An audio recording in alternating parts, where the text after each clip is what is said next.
সকল বন্ধুদের জানাই নমস্কার। অনেক দিন বাদে আমি এসেছি ছোট্ট একটা ব্লগ নিয়ে। আমার শরীরটা ভালো থাকে না, তার জন্য কিন্তু আমি ভিডিও করতে পারি না।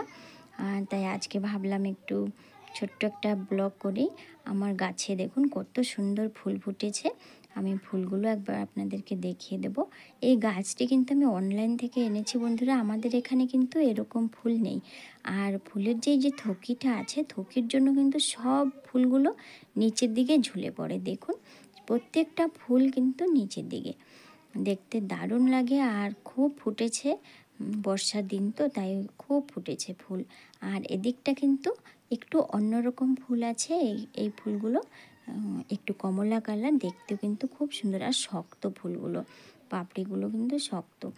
এরপর দেখাচ্ছি আমি আমাদের এখানে কুমড়ো গাছ হচ্ছে। এটা ছোট্ট একটা কুমড়ো হয়েছে আর সঙ্গে এখানে একটা বড় কুমড়ো হয়েছে। কুমড়োটাকে কিন্তু আমি রোজ একটু সকালে উঠে আদর করি। একদম সুন্দর হয়েছে, কালো রঙের কুমড়োটা।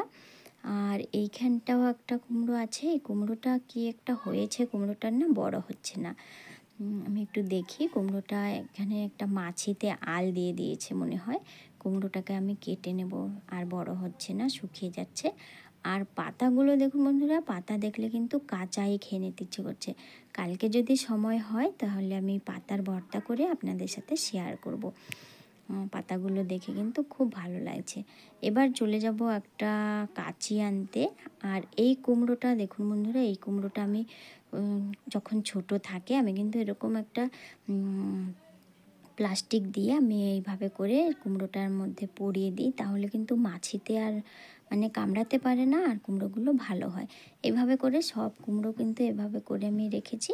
তারপর গিয়ে কুমড়োগুলো বড় হয়েছে।